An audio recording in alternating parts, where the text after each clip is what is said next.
s'exprime. Monsieur le Président, je vous remercie de me donner à nouveau la parole. J'aurais pu me taire tout simplement parce que ce que nous avons dit était suffisamment clair. Mais devant les élucubrations de mon collègue du Rwanda, je crois que je suis obligé quand même d'y revenir un tout petit peu.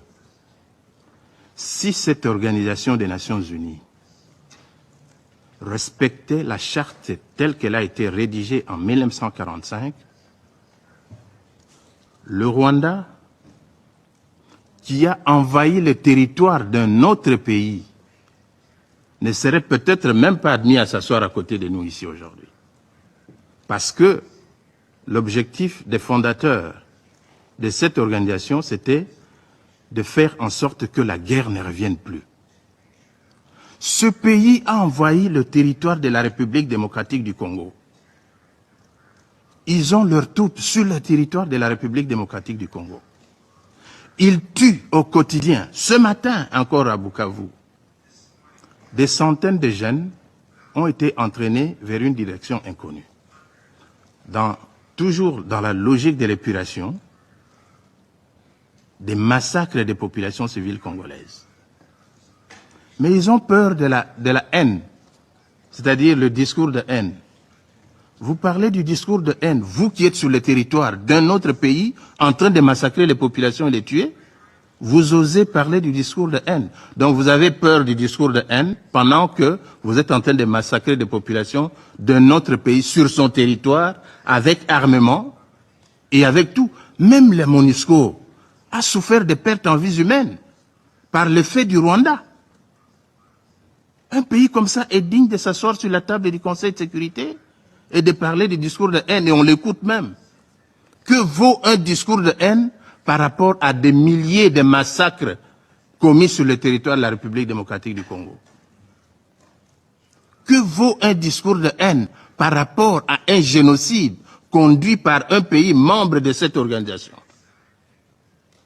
Monsieur le Président, il a parlé aussi des FDLR. Mais qui sont les FDLR? Ce sont des Rwandais. Organisez un dialogue inter-rwandais. Discutez entre vous. Vous n'avez même pas de démocratie chez vous. La démocratie n'existe pas au Rwanda. Tous les opposants rwandais sont en dehors du Rwanda. Quand ils sont à l'intérieur, ils sont tués et assassinés. Au Congo, nos opposants sont au Congo. Nous discutons. Nous avons la démocratie, même si on ne peut pas la comparer à la démocratie occidentale. Elle existe. Où est la démocratie au Rwanda? Où est la démocratie au Rwanda? Citez-moi un seul opposant rwandais qui existe au Rwanda. Ça n'existe pas. Alors venir débiter des choses du genre, voilà, discours de haine et tout consort, mais ça n'a pas de place ici. Monsieur le Président, les FDLR, parce qu'on en parle toujours, on a fait pratiquement son cheval de bataille ici. Ce sont des Rwandais, je l'ai dit. Si les Rwandais veulent la paix avec les FDLR, mais pour convoquer un dialogue entre vous, discuter. Qui plus est, ces FDLR sont où? C'est à l'est de la République démocratique du Congo. Et qui occupe l'est de la République démocratique du Congo maintenant? C'est le Rwanda et le M23. Mais nous avons dit, nous contribuons au démantèlement des FDLR. C'est ça le sens de l'accord de Washington. Tout simplement parce que nous voulons la paix.